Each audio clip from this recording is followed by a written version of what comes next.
I think music is a medium for us to express something deeper than what words can express. I'm convinced of that. You can say all day long that you feel sad, but it will never be the same thing as you listen to 2 bars of Tchaikovsky's Last Symphony. Then you know what that is, right?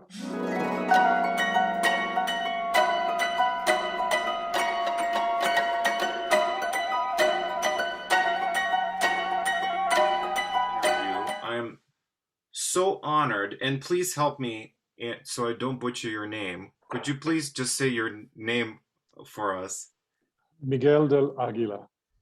Miguel del Águila. Yes, yeah.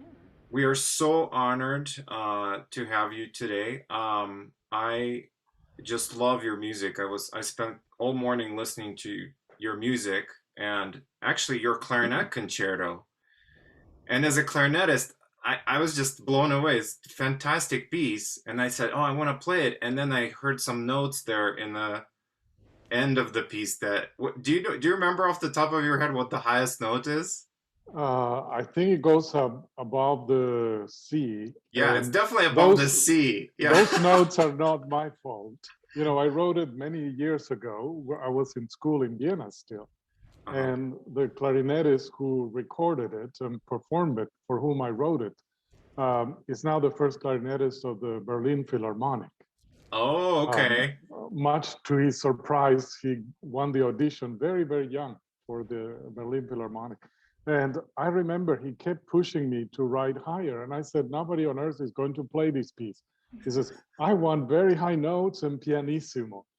Okay, so you can call him and blame him for it. Okay, well, I want to play this piece and I might call you and say, can you change a couple of these notes? Because I can do the high C, but anything above that, that's scary.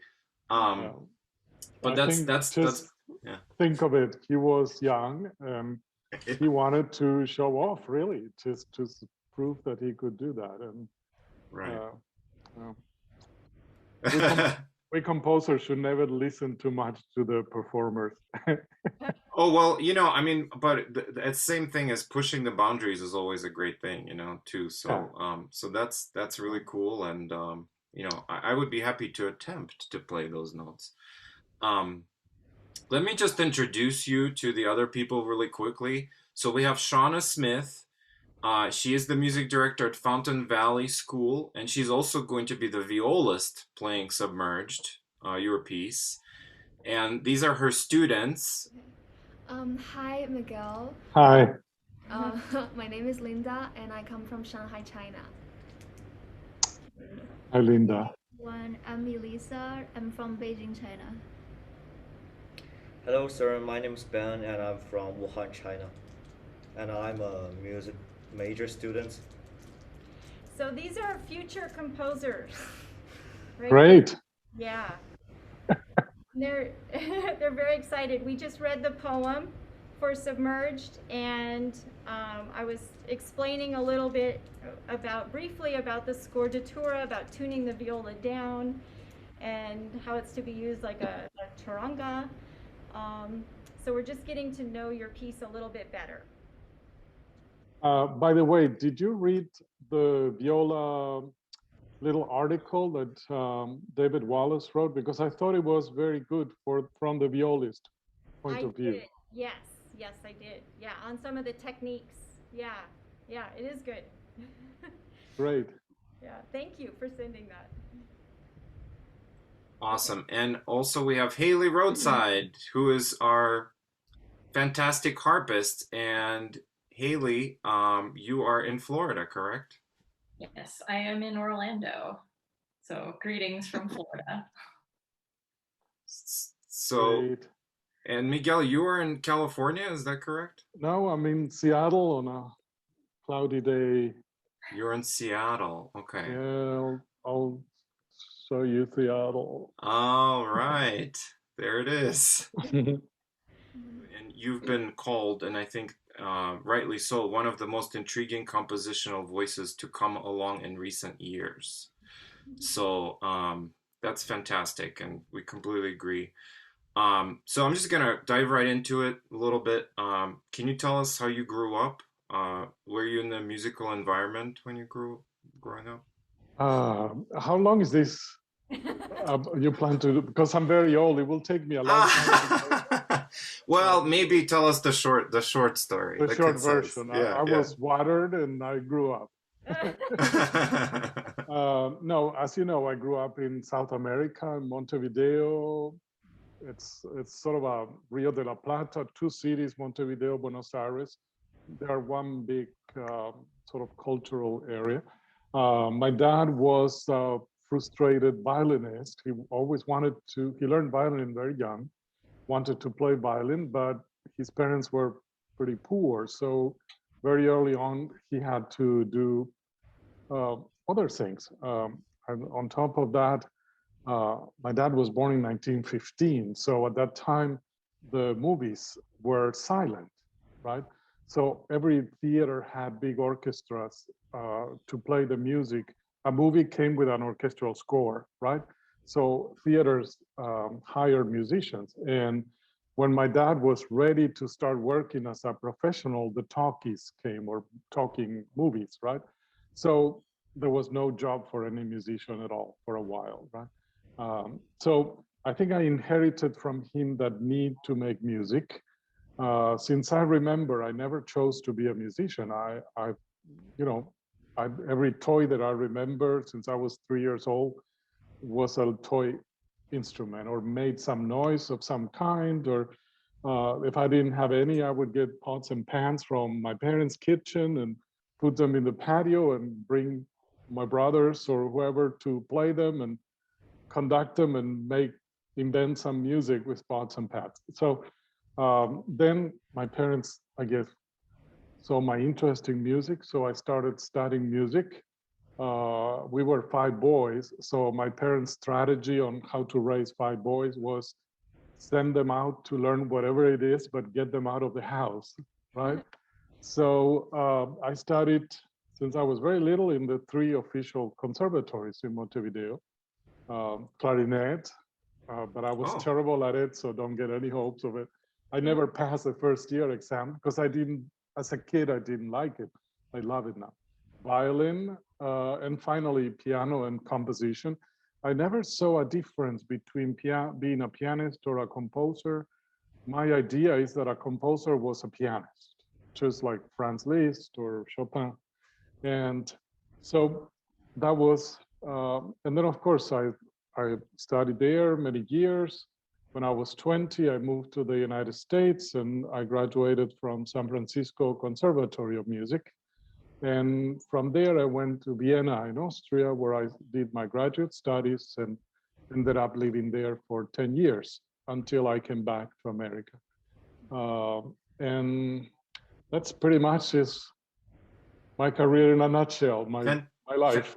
Yeah, fantastic. Well, you know, something that's kind of something I was curious about, personal question is, you mentioned in a different interview that you had a strict piano teacher, you know, and there was like a discipline and how is musical training, you know, when you were a kid, how does that inform your life now? You know, that kind of structured, not so much learning an instrument, but taking it seriously and treating it like a craft. It's everything. You know, after my training in Uruguay as a kid, and I think the training when you're a kid is the most important. All my teachers were born in the 19th century, you know, because they were in their 80s when I was a little kid. Some of them met, you know, Saint-Saëns and Debussy in person. So it's just that education that I got. Mm-hmm. And they were very strict. Our educational system was, in Uruguay, it was free, but you had to compete every year to get in with thousands of other kids. So if the moment your grades went down, you were out. So our education was very competitive and we knew it. And I think it was and there was no sense of, no business in a school because it was financed by the government, right? So I think it was I got very good education. I went to San Francisco Conservatory, and I passed most of my music subjects by exam, right? So I graduated in 2 years. And I think the sense of discipline was very important. As you know, composers, you can tell when you have a student of an instrument, if they have no discipline, but they have talent, you know they could be composers. Yeah, that is the difference very often. So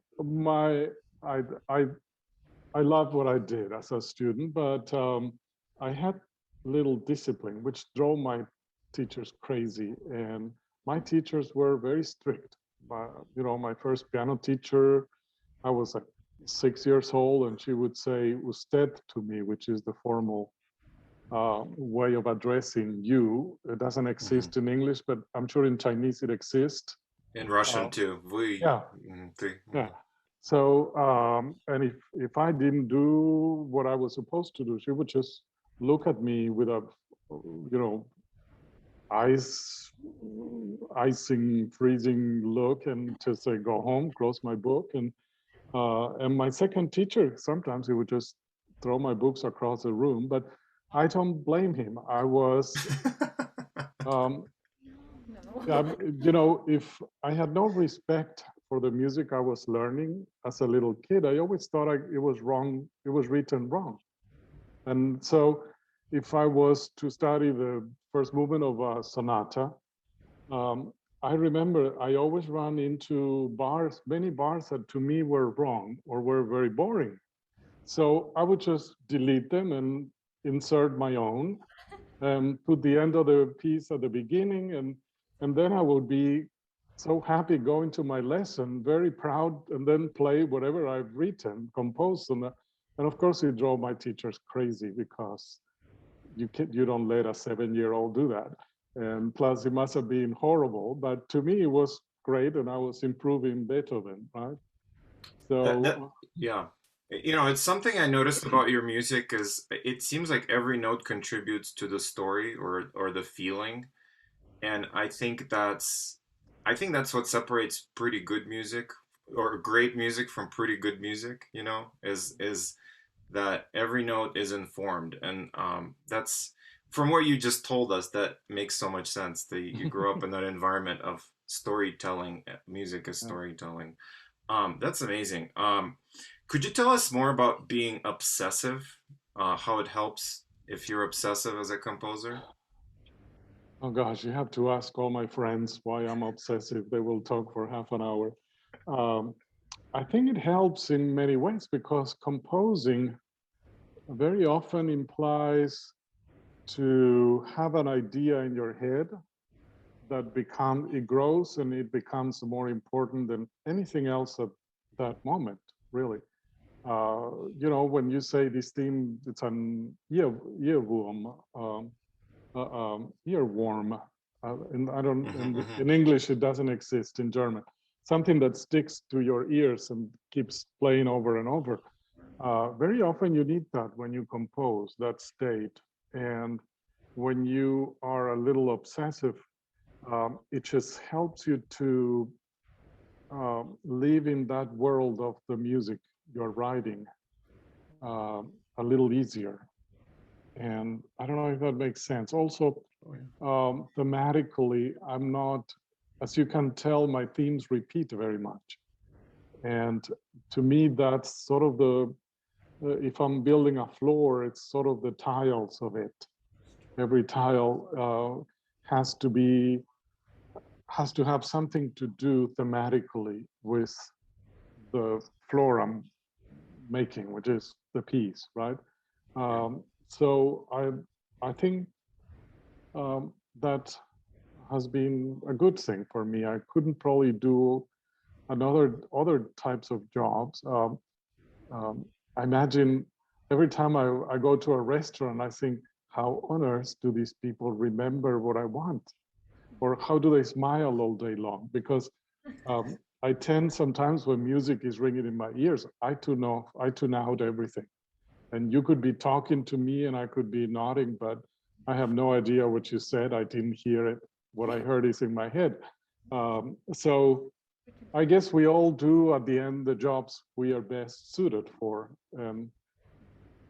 Our job is to find what it is. That's great. Speaking Yes. of job, so you I said think, I have a question. oh, sorry.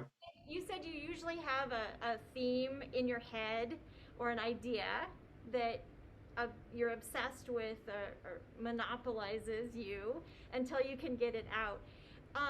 The opposite would be not being able to think of anything. Do you ever have to just kind of sit down and force yourself to write something? Does that? well, it depends what you consider right. When I say compose, like if I start a piece today and I have no ideas, it's a commission for something I haven't thought. I spend a lot of time thinking. Like 70% of the time of writing a piece for me is just thinking. There's no music. The story to me is very important. I don't use structures of music that are preset, like sonata form or things like that. So to me, the structure has to do with the story I'm telling. Like Submerged, it's a poem, the structure.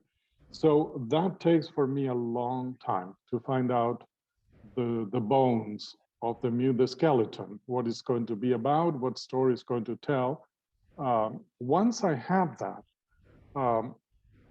then I start, by then sort of totally independently, I start thinking of music themes that some are used for that piece, some I end up not using, but there are two separate processes. And I never put anything together until my story and pretty much my structure for an entire piece is in place.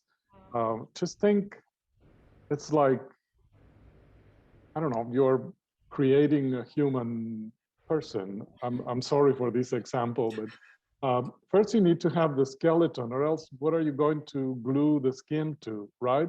So to me, that skeleton takes a long time it's the most important process in writing the piece. So again, writing, then I use pen and paper to write sketches. Sometimes I go to the piano to check some chords or so, but I don't really use much the piano or the computer when my sketches are unreadable because there is just too many things, or I can't read them myself. I go to the computer and enter it on software. That's pretty much. Interesting. Okay. Thank you for sharing that. Because I think they're still in that stage where they're experimenting with the process of composing. So it's interesting to hear your process. Yeah. How long did it take to write Submerged or compose Submerged from the beginning? We're curious. Again, compose, like write the notes. That was very quick. Oh, okay. But it took me quite a long time to figure out. This was an ensemble, a trio, a hat trick trio, and they were doing their first CD, and they wanted the CD to have pieces that were related to a poem or a literary source, right? So that was their condition, write something based on something written. And at first, when I thought of the instrumentation, flute, viola, harp, I think, this is not my language. I mean, the thing that rings in everybody's ears is Debussy sonata, right? Flute, viola, harp. And to me, that's the way it sounded. So I thought, what can I do with this sound that's mine? It's not my language. And then, there is all this process where you think if you work by the hour, you would lose money because you're thinking and thinking. You could be stopped at a red light or at the supermarket line, but you are composing. So I thought, and then finally I found this poem, which to me, I need to have something that inspires me to write music. I think everybody does, right? So it's just like very quickly things clicked. Also the fact that the poet, you know, Alfonsina Storni, she was really born in the mountains of Switzerland. And then she emigrated to the mountains of Argentina. So there you had, for me at least formally, this transposing the world of European instruments, harp, flute, and viola, to charango, quena, and Paraguayan harp, which is very different in many ways, technically too. So it was, you know, when those elements, when they finally fit together, then the writing is very quickly. And I don't consider notes important when I write music. They're just the flesh, you know, even though very often that's what people hear. And very often that's what bad musicians only see in your music, the notes, right? They play every note right, and they don't see what's beyond. To me, what's beyond the notes is what I spend the most time writing. But the notes came pretty quickly. So. I think, Miguel, you already partially answered one of the questions I had, which, you know, I love your music, and one of the things I actually really like about a lot of your music is that you have reworked it for a lot of different instrumentations. I know that Submerged was originally flute, viola, harp, which it makes sense because that's an established ensemble because of Debussy, like you said. But you've written it for everything from, you know, a harp trio to, I think, just flute and viola to the full Ravel septet, which is harp, flute, clarinet, and string quartet. And to me, I think it's amazing that you can kind of capture the essence of a piece with such a varied instrumentation. And it also makes it easier for musicians and for audiences to get to experience your music, because we don't have to have a specific group formed around a very specific piece. But I was wondering what that process is like. And I think partially I found it really interesting that you talk about the story and the structure, because it seems like that's kind of the essence of it. So what is your process like for how do you decide which instrumentations to write for, and how do you go about changing a piece to fit these different instrumentations? Almost 99% of the time it comes from the request of the musicians. You know, we are a harp duo and we want to play Submerged. You know? And I'm faced with the choice when they offer, do I let you guys make your own version, and or do I do my own? And I always feel I have more control if I make my own, right? And so, and I'm also very practical. I think, like you said, you know, it generates more performances because why not? If there is a duo of two harps and wants to play your music, you may as well let them do it. So then you know, to me, it's the same piece always. And I don't consider them arrangement. I consider them separate pieces, really, because when you change the instrument, you're changing the personality of the piece. The moment you bring in a bassoon, or the moment you exchange a viola for a cello, you are really changing really the personality of the sound, what it does best. You cannot force. Some people think, okay, substitute a viola for a cello, let's lower everything an octave. That's the worst thing you could do, right? Or a clarinet for a flute, right? You have to consider what this instrument brings to the piece and use what it brings, and find a way to make the piece work with what the instrument brings. So I see it sometimes as a challenge. Sometimes when I'm writing music, I have like 3-4 different instrumentations within a piece, but the commission was for a harp trio, for example. So in some parts, I hear an entire orchestra playing it. Some parts, it's a piano piece. Some other parts, there is a tuba and 3 trombones. But I let those instrumentations, they're in my head and they are there. So if later on I write a piece for orchestra, it's not that I arranged it. It's just that that sound that I had when I was writing it, now it becomes written down and it becomes a piece. So I have a very strange relation with original music and arrangement, because to me, I don't really have a concept of arranging. I just have a concept of music is music. Imagine if Bach would be just for one instrument. You can arrange Bach to be anything you want, to be played with anything you want. So I sort of feel that when music has good bones, you can play it with 2 whistles and it still works. So yeah, I don't know if mine does, but it sounds good with 2 whistles.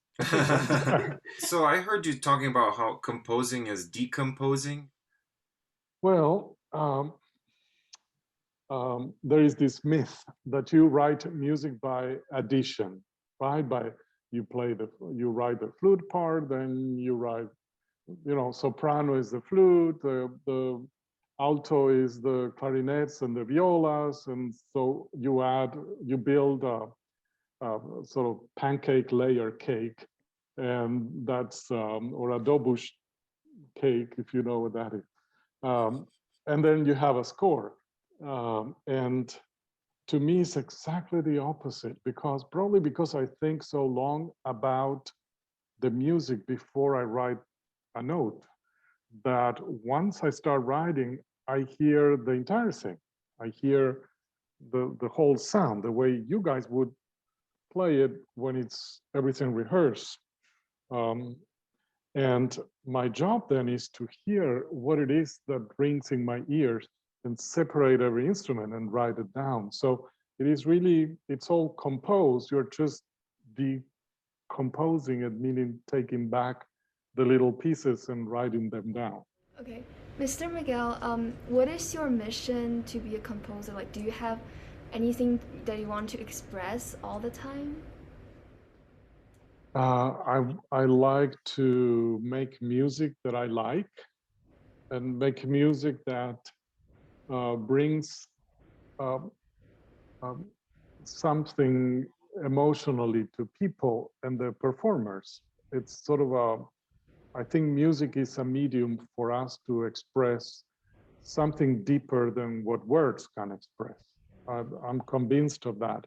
You can say all day long that you feel sad, but it will never be the same thing as you listen to 2 bars of Tchaikovsky's Last Symphony. Then you know what that is, right? So I find that an amazing power that I have as a creator, to influence, really, just manipulate the feelings of people, of an entire hall of 10,000 people. You can bring them to tears, you can make them happy. So it's like being a puppeteer in many ways, right?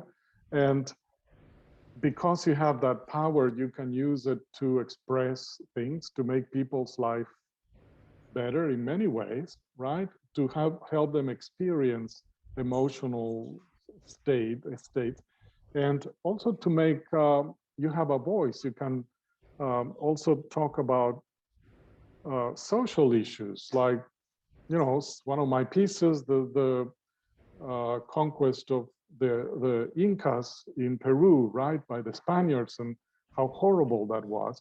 So you can help politically bring light to emotions that people felt 1,000 years ago, and so that we don't forget, right?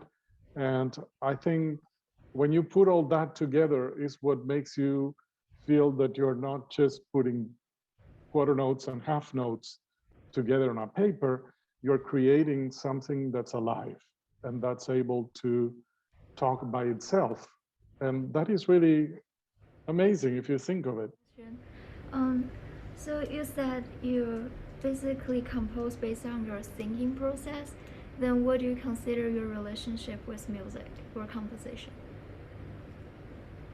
My relationship with music. You mean with my own music or music in general? Your own music. All music. Own music. Your own music. Oh, my own music. My relationship with my own music is, it is who I am, pretty much. Like, sometimes you go to your closet or drawers and you find old photographs, right? And you look at the photographs from 20 years ago or so, and you look at them and see, that's who I was then, or that was this experience then, or that other. And somehow my music is, think of it as the soundtrack. Think that you are in a movie that lasts your entire life, and there is the soundtrack of the movie. And I think we all have our own soundtrack in life. And it's sort of an envelope of things, an aura of all kinds of things, right? But to me, it's music. So I just walk around through life and in this sort of aura envelope of music. And with every new piece, it's just changes a little. But I think at the end, it's all part of a continuum, just one long piece. Fantastic. Thank you. Last one. Last Last question. one. Yeah, it might be a very general questions, but like, what are you trying to pursuing like through your musical career? Like, is something like in your mind, or just like you're trying to pursuing the commercial success, or just like something like you like something on your mind? Yeah.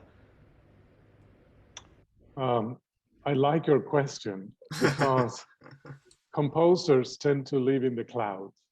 They are the worst managers of their own music sometimes in their own careers. And they're way too generous. They would write music for anybody who asks them. So until, and I don't want to disappoint you, but if you want to become a millionaire, it's not the career you go for, right? And also, you know, it's a career that tends to start very late. Because for the first 30 years of your life, you're writing music almost for free, for your friends, for everybody. But I always felt that if you're not able to live from your occupation, you are not a professional.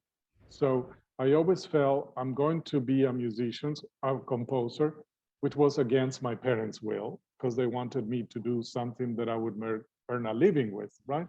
And they were right. But anyway, I'm very stubborn. So I always thought, if I'm going to become a composer, I have to make a living from it.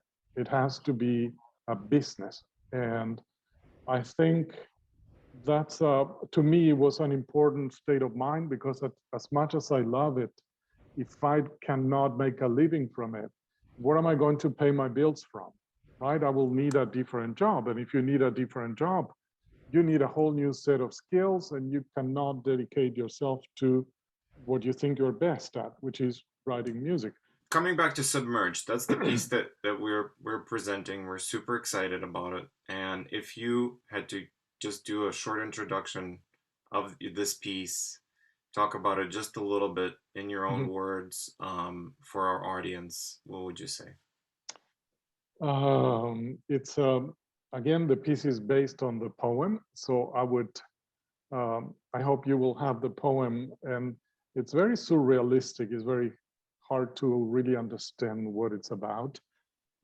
It's really pretty harmless. It's a poem about being at the bottom of the sea, and she has a bed in this crystal house, and all the little sea creatures come to greet her, and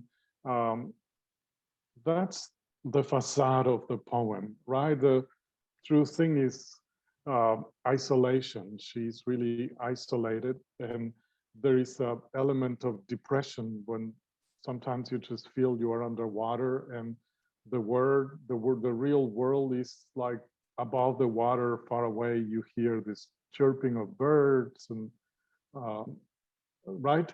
So and very often I find that musicians or artists, they tend to go into this state of isolation to create music, which it's something you very often need because you need to tune out everything else. So sometimes some musicians cannot come out of this isolation, which turns into permanent depression, right? Tchaikovsky style. And so in this poem, I wanted to put together those in this piece, those two parts. So the beginning is very upbeat, right? You can tell the Andean influence of the music, which is her beginning, sort of her childhood or her personality. And then the piece falls really underwater. The harp plays are they 3 or 4 chords? You know, full chords. And then the piece dives underwater, and then it gets into this world where the poem happens, right? So when it's underwater, everything is distorted, and which gave me, of course, technically a great excuse to make the harp do the strangest things it can do, right? So, and also the flute is singing into the flute, all kinds of effects. It's a distorted underwater world. But then I couldn't leave the poor thing there, meaning Alfonsina Storni, the poet. So I took her out of the water, and the piece ends really in a happy, sort of upbeat mood as the beginning. In reality, you know, the poet, she committed suicide. She walked into the water and she drowned, right? Which is sort of without some kind of sad undertone. And that's why I wanted to take the piece out of the water as if I were saving her. You gave her a happy ending. I did. Wow, well, it's fantastic. It's a beautiful piece. It's such an honor to talk to you.